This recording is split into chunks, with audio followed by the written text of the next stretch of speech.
I'm Dr. Michelle Plaster, and you're listening to Between Two White Coats, a weekly podcast where we dig into key issues surrounding health and wellness. I'm a family medicine doctor, and my co-host, Amber Foster, is a family medicine nurse practitioner. In our combined 30 years in medicine, we've seen a lot. We are taking some of our biggest questions, obstacles, and patient-centered advice and wrapping it into a 20-minute weekly podcast. Make sure you hit subscribe so you don't miss an episode. If you have found this podcast helpful, give us a 5-star rating and review. This helps other people find our podcast. And make sure you share it with your friends. Thank you for your time. We look forward to serving you. Thank you for joining us today. We are thrilled to be joined by a very special friend of ours, Dr. Sherri Hawkins. We are going to be talking about counseling and the importance of counseling. We hope to break down for people what is counseling or therapy sessions. And of course, just dig in a little bit more on mental wellness. I say mental wellness because we're going to dig in and really talk about what is just being in your best mental space versus mental illness, which may be diagnosis and treatment plans that will be a little more uniform or involve other people outside of the counselor as well. So let me tell you a little bit about Sherri, and then we'll dig in and she will teach us lots of stuff and give us a lot of great information. Sherri and I go way back, and Sherri and Amber and I have known each other for a long time, and I don't know how many hundreds of patients that we have co-managed and worked together on, and that has been a real blessing for us. Sherri has a bachelor's degree in psychology, a master's degree in professional counseling, and a Ph.D. in counselor education and supervision. She takes special interest with that Ph.D. of working with students and helping train the next generation of counselors. I have often thought we make a small dent in what we do and a big dent in training the next people who come after us. She is a licensed professional counselor. She has 23 years of experience in counseling and therapy, and she owns a wonderful, amazing center called Hope Springs Counseling. They have offices in Monroe, Georgia and Madison, Georgia. And Hope Springs has a slightly different approach to counseling, and we're going to come back and I'm going to have you tell us a little bit about how you do your work there. She serves as a clinical faculty professor at Adams State University for master's level counselors. And she has interest and expertise in a number of different areas that we're going to touch on today. One of which I think is an area I've learned a lot about from Sherri, and that's the area of trauma and treatment for trauma. And she's a certified EMDR therapist, and she's going to tell us a little bit about that.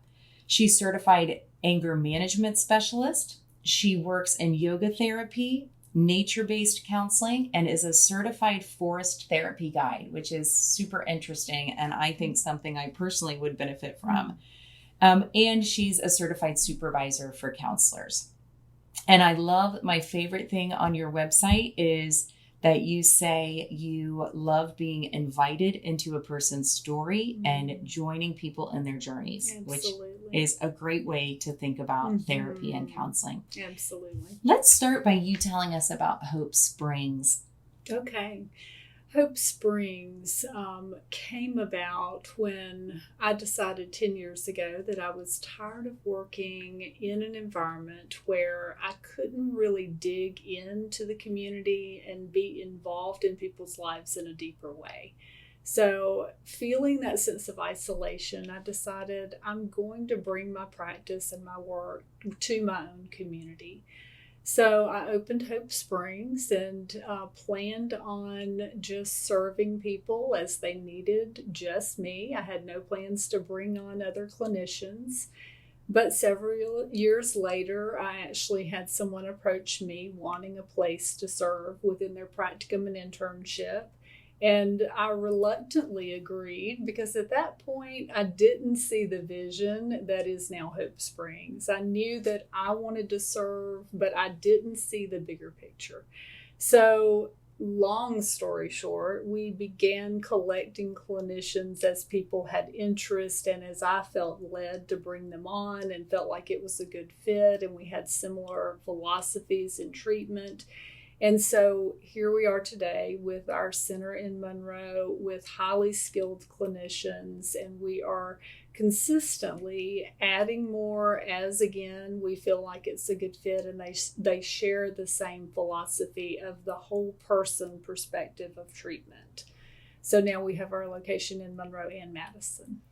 Now you offer, I think that we historically have a picture of what a therapy session would be, but you offer a lot of services like yoga therapy or nature walks. Tell us about that, if I could call it non-traditional, at least in people's mind, different approach to mental wellness or overall wellness. Absolutely. So we function very much as one would imagine a traditional counseling center functioning in many ways. However, about 5 years ago, I was actually sitting in my office waiting on another client to come in, and I myself felt this sense of the walls are closing in on me in here, and I feel very stifled. And as I did further self-exploration of that feeling, I recognized that I myself was not allowing enough space for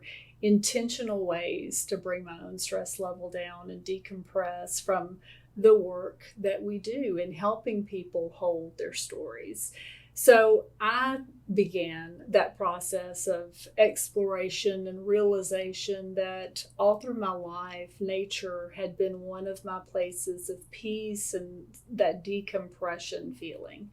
So I allowed space for that more for myself. And as I did, I began thinking, why do we not utilize this kind of environment within our treatment modalities in working with our clients? Because this is just a naturally therapeutic space. And so while we try also to create a safe, comfortable space within the office environment, we also have the ability now to offer more nature-based therapy where we can have people outside and in very intentional spaces where it's also safe and confidential, and allow that space to help our clients to sink in deeper to their therapy work, whether it's a traditional type of just talk therapy, or whether it's doing something more intentional like the forest therapy work, where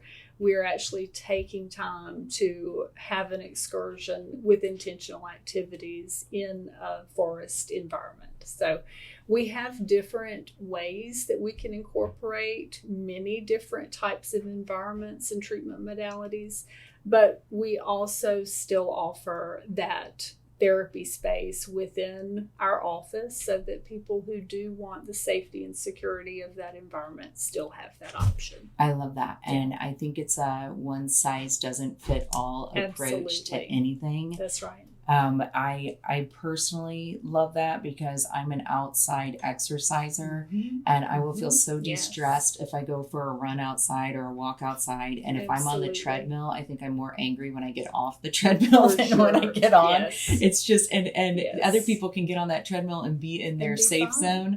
And it's just not me. I think it's great. And I think it allows people to just be in the environment that they're most comfortable in. Absolutely. So that it allows them to be comfortable as they dig a little deeper for their own health. Absolutely. And I think as far as our clients in trying to decide for themselves, which would I prefer, that's something that we are able to help them with. So a lot of times our clients may feel more comfortable coming into our office, meeting us, getting an idea of, is this a connective relationship? Does this feel like a safe space? Do I feel like this is a place that I can actually allow myself to do my personal work? And then we decide together, what do we do next? Where would we prefer to meet? And if the office environment is more comfortable, then that is absolutely allowed as well. That's awesome. I love that. Tell me about just expanding a little on the different types of therapies that exist out there in our community or others. Tell me about yoga therapy. Yeah, so yoga therapy is one of the types of therapies that allows us to really sink into the physical manifestation of our emotional issues. So a lot of times when people come to us, they may have a sense of, I have this chronic pain that I cannot get rid of. I have this back pain. My doctor has cleared me to where they can't find any physical reason that I'm having this pain. In that case, then yoga therapy can aid us, as we're also doing the emotional and mental work in conjunction with that. The yoga therapy can actually help us to be able to help that client to get into that physical space where they are feeling those increased places of holding that emotion, and offer them an opportunity to release those areas and with our assistance. So it's very different than a yoga class. A lot of people will think, well, I'm not really into yoga, or I've never done yoga, so I don't feel comfortable with that. The difference between a class and yoga therapy is that I am actually assisting that client into different postures, and it's a work in progress as we are both working together in those yoga poses to assess their level of comfort, the places where they are feeling those increased sensations, and getting to those edges of not going to the point of pain, but just getting to the point of, this is my edge. And then allowing them that space to be able to sink into that and release those areas. There's two things I'm hearing that really stand out. One, the physical manifestation of psychological concerns. And I think we frequently discount how important that is. Absolutely. There are a number of people who are physically suffering, true pain, chronic pain, that truly will not be fixed until we can help them with what's going on mentally. And then the second thing I hear you say is really having someone who is trained in this to be able to link your mind and your body better. I think we want to believe that the brain is its own separate thing, not connected to anything else. We have full control over it, but our body, we don't. But they are so one and the same. They are so interconnected, and within the yoga therapy work, quite often we will have a client that comes that doesn't really have a good idea of what is causing them any emotional pain. And so we don't go there. We go into the body, we go into the poses, and quite often our client will experience an emotional release and a memory or a thought that comes to them as they are experiencing the release in that part of their body. And that release then allows them to recognize, oh, I didn't realize that was still there, and that I had not dealt with that. And I think that you and I think very clearly, yes, people have physical manifestation of psychological stuff. This seems like common knowledge. But it is so common that people are not allowed to feel something. Absolutely. And if you've been told your whole life that you're not allowed to feel something, you're not going to feel it. So when someone asks you, do you feel angry? And nice girls don't get angry, and you've never once been able to be angry in your life, you're going to always, no, I'm fine. Absolutely. And that response, how many times does someone, I think it's funny, I walk into an exam room and I say, how are you today? You're at the doctor's office. It's probably not great, but it's just our normal response. And then my patient who's sitting there with the flu says, I'm fine. Doing great. Just, we're so trained to make sure the world thinks we're fine. And we tell ourselves we're fine. And we get disconnected from what's making us not fine. Absolutely. And we have to dig in sometimes to figure out. And I think it's so important for people to hear you say, having someone who is trained and has expertise in guiding you through this. Absolutely. Because to know that, okay, my body hurts, and it all started when something emotional happened to me, and try to talk your way through that is not going to happen without the guidance of an expert. Absolutely. No more than you're going to overcome your diabetes without your doctor. That's right. So, Sherri, I think a lot of people have a misunderstanding of what is PTSD or trauma. I like that we call it trauma a little bit more now. But, PTSD tends to have the understanding of someone went to war and they saw things that no person can process and they've come back changed for it. And now we need to dig in and help that, which absolutely is real and needs a lot of attention. But trauma is so much more broad than that. It's not just of soldiers. Talk to us about trauma and the therapies that are related to that. Absolutely. So I am a certified EMDR practitioner, and EMDR stands for eye movement desensitization and reprocessing. So just remember EMDR. Yeah, because otherwise it's a lot.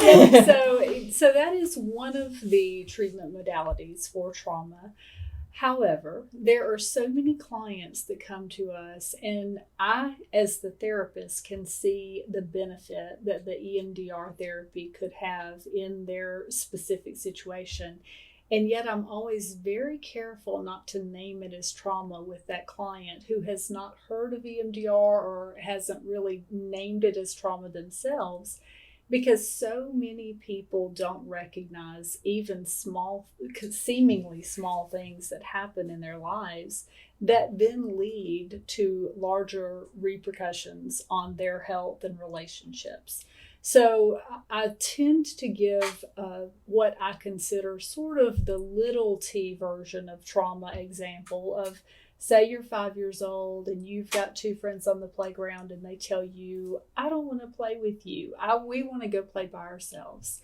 You may go forward in life and have this view of, I'm not good enough, and therefore not reach out to people, not attempt to make friends. And 30 years later, you may feel this feeling of emptiness, and I'm not feeling like I'm really connected with a lot of people.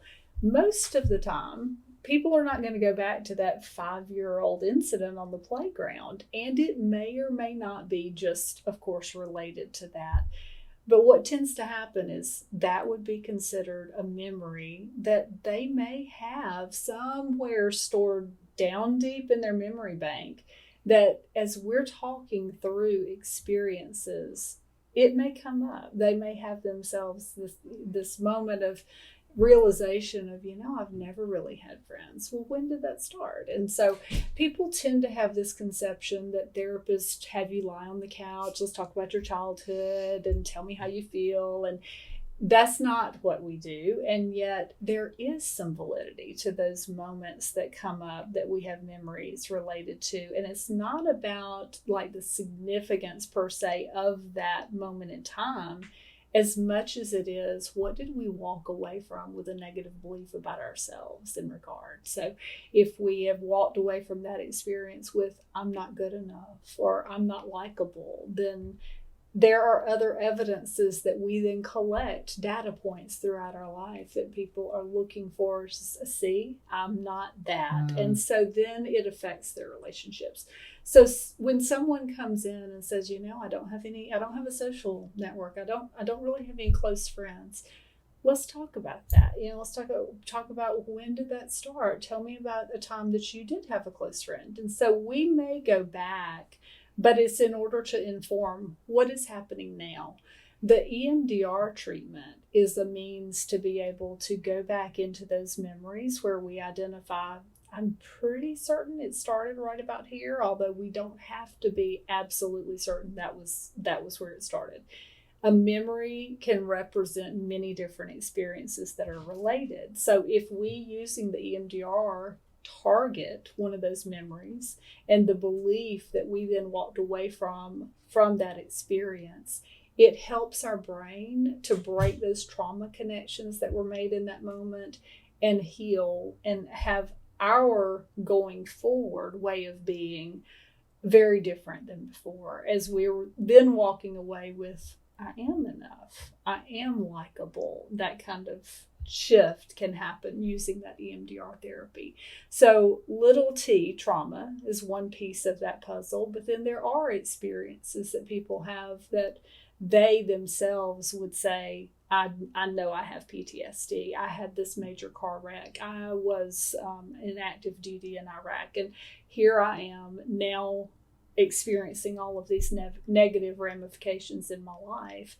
And quite often, like we talked about earlier, the physical is where that tends to show up more.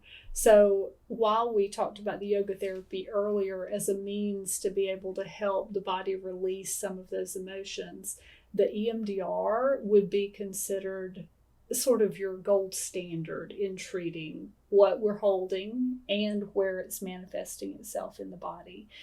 Anytime we do an EMDR session, one of the key components of that work is recognizing when you describe that experience, where do you notice you feel it within your body?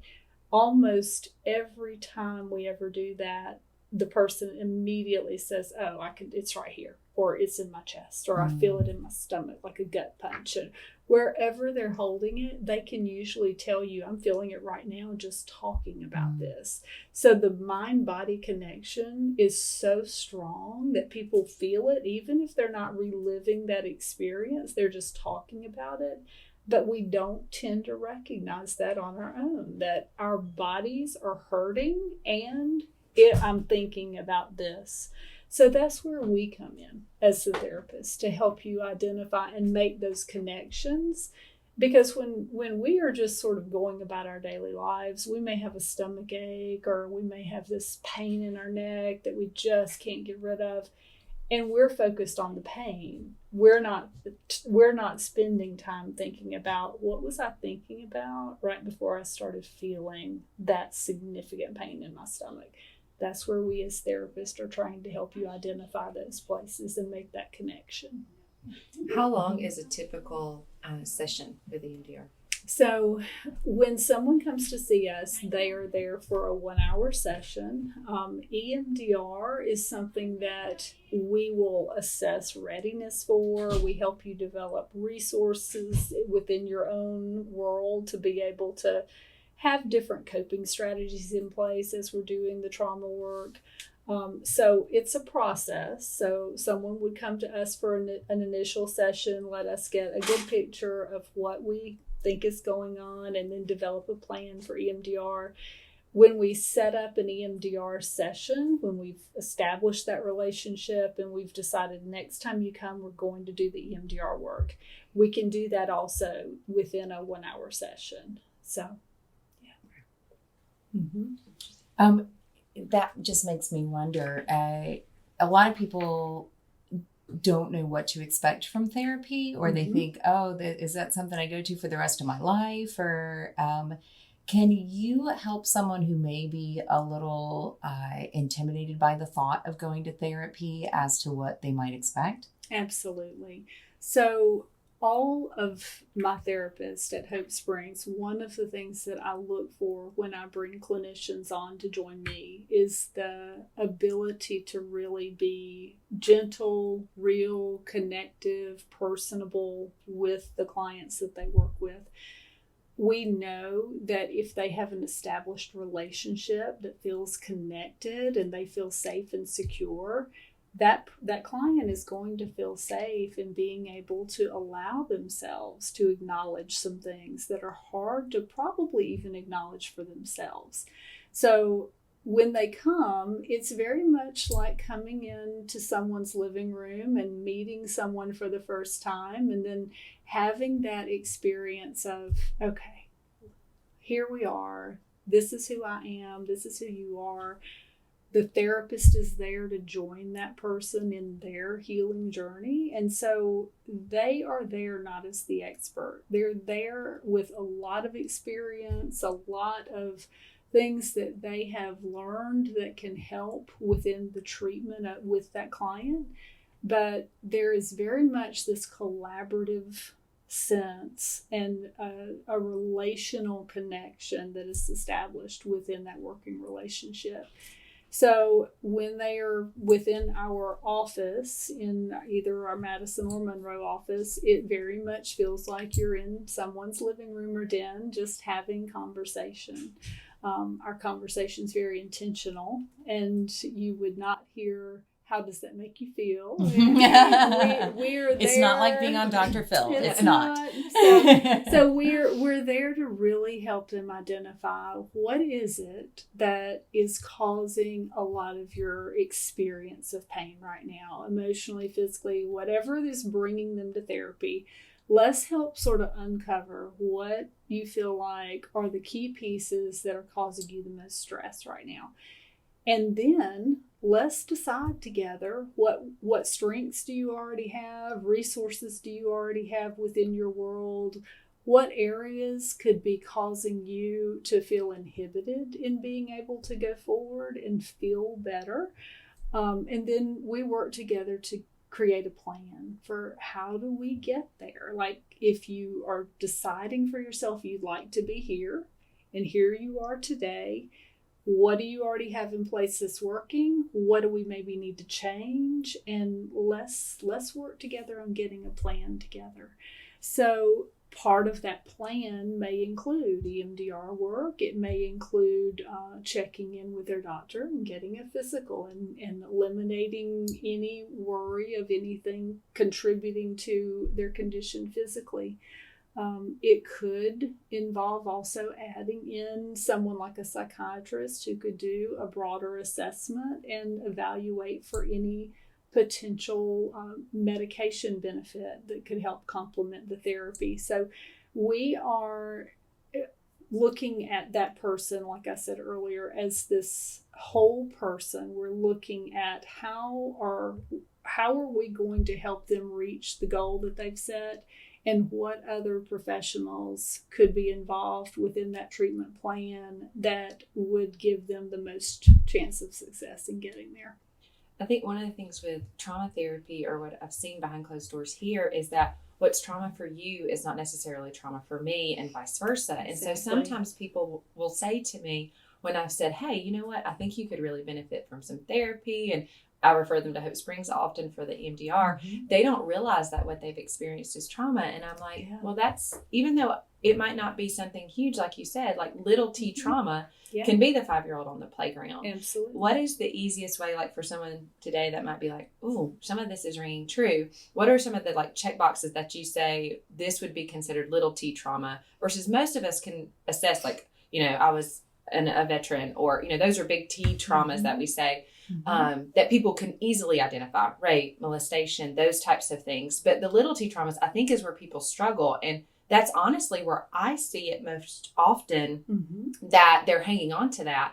And I know I've referred several people, and like they're like, oh my goodness, it has changed. EMDR has changed my life. Like trauma therapy, sitting down with them. Thank you. And I like, for years I've been trying to get people to go, and they finally come, and they're like, why did I wait so long? Yes. So how would you help someone identify, maybe you are struggling with this and you don't realize it's a little T trauma? Yeah. So as part of the history taking within the EMDR prep work, we are together looking for what is causing the issue today. What is it that seems to be the main source of stress? So say, for instance, it was a significant relationship issue with someone. This client has come in, you know, I'm not getting along with my spouse, kind of thing. If we look at that from a perspective of when did this start, and then how far back do we feel like this goes? Like when you think of when this actually started for you, what is the feeling about yourself within that experience that identified this is where that started? What is the belief that you feel like you're holding in regard to yourself? And then is there a time you can remember ever feeling that in the past? And so when you help people to really boil down, where did this come from? Like, I don't feel like I used earlier, that I'm good enough in this relationship, for instance. Then how far back does that when did that originate? And that is where the childhood stuff comes in. So there is some truth, of course, to the stereotypical therapy of, you know, we look at the childhood, but it's to inform the present. So if we look at where do you remember, what part of your life do you remember having that experience of not feeling like you're enough? Quite often, people will have different things that come to mind.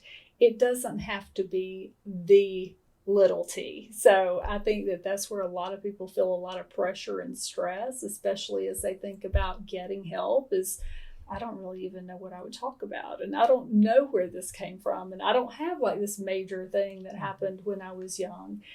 But people don't remember a lot of times those little things like that, seemingly little, that they walked away from that experience with something that then leads them in their relationships, even as adults. So they don't have to have that knowledge and that awareness, because as we work together and we start exploring together when they remember feeling this way in the past, quite often certain things will pop in their mind that they'll think, this was kind of significant. I didn't even realize that was something I was still sort of holding some stuff about. But when I think about that, it causes some disturbance. I feel that in my body, So we help them to identify those areas, and then we target those. And not everyone has primary care like Amber and I, who are quick to say, I think you should go to counseling. I mean, to be honest, I don't know. I'm not a good therapist. I'm going to need you to talk to somebody that is. And I don't know. I did a master's degree in counseling before I went to medical school, and we would practice on each other, and we were not experienced or skilled. We were students. But I don't know anyone who doesn't benefit from that therapeutic conversation. Absolutely. And so I really believe that the people who should consider seeing a counselor include anything from people who truly have something that they know they have, that they've been afraid to do something with, to people who simply aren't getting the outcomes in life that they wish they could get. What I hear you saying is we don't just identify why, we identify how. How are you going to get through tomorrow better than you did yesterday? Absolutely. And then learn some skills, because when we know only what we know, we'll do only what we've done. Yes. And so when we learn something more, we can do something different. Absolutely. And that's what therapy, I think, really helps people. If you're starting to feel panicked or anxious, and you can learn skills to redirect your mind so that you're not ruminating on, I can't breathe until you absolutely can't breathe. Yes. But you can learn to develop behavioral therapies and other things so that you can take your mind to a different place. You can have a different level of control of your situations or of your choices. Sometimes it's just recognizing that the choices you're making aren't the choices that are working for you. Absolutely. But having that licensed person who is an expert in the area to be able to guide you in recognizing, and sometimes recognizing the why. And we've talked a lot about how do we get to, where did that come from and why are we doing that? It's that aha moment for people that allows them to then own and recognize and say, oh, that's what I do, and that's why I do it. Yes. And I'd love to point out also that there are so many people that feel a lot of fear associated with the reflecting back on different things that have happened in their past. So they may be aware or not aware, but the idea of looking back feels like, I'm just going to keep going forward. I can't hold that. We don't have to do the EMDR work, and we would not do the EMDR work if a person felt like, that's not where I want to go with this. Even if we believe this could be alleviated in a lot of ways by looking at that, we're not going to press that on anyone. And so there's a lot of benefit also in just what you described of the cognitive behavioral work of looking at, what am I thinking about all day? What am I ruminating about over and over? What thought was that I had right before I felt that feeling? So if people can begin to learn that process of identifying their thoughts and how they affect their feelings, and then how those feelings then affect their behaviors, they can make changes in each component of that equation. And we're there to help teach them how to do that and to give them different ways of impacting each of those areas. Yeah. I hope that our conversation allows people to know that therapy is a very safe place, probably the safest place that anyone can find. Yes. That licensed counselors are people who are going to meet you where you are in your comfort zone. I mean, I wish we met people in their comfort zone better because we're going to push you into your comfort zone in primary care. No, your A1C is too high and we're going to make some changes. Yes. But that does not, therapy is such a safe place that meets people in their comfort zone and helps them to develop tools that can change the course of their life and the course of their thoughts. And so I really hope that if anyone is thinking, am I really living my best life? Am I in my best mental and emotional space? If you're even contemplating that, it is worth an opportunity to sit with someone and really dig in and see what more there may be for you. Yes. And there's also not a start and end point to mental health. So we may have someone that says, I just really want to get an idea of what I might want to do for myself to feel better. They may choose that it's not the right time. They may, after getting in there and deciding, there's a lot there and I just don't have the space for this right now. They still have learned something. They still have gained something about themselves, and sometimes even that can make someone feel better, just knowing, okay, I get it. This is all my stuff, and I'm still going to pack it over there in my trunk, and it's going to be there for when I'm ready to start looking at it. But right now I'm not, or I may just want to look at one piece of it. I may just want to implement this, healthcare plan for myself of just adding in exercise, adding in some good healthy living habits, but all the stuff that sort of contributed to me not investing in myself. I know it's there. I'm not ready to tackle it right now. We will meet them where they are. It's their journey. We're there to join them wherever they are on it, and we're going to encourage them and just be there as helping them along the way.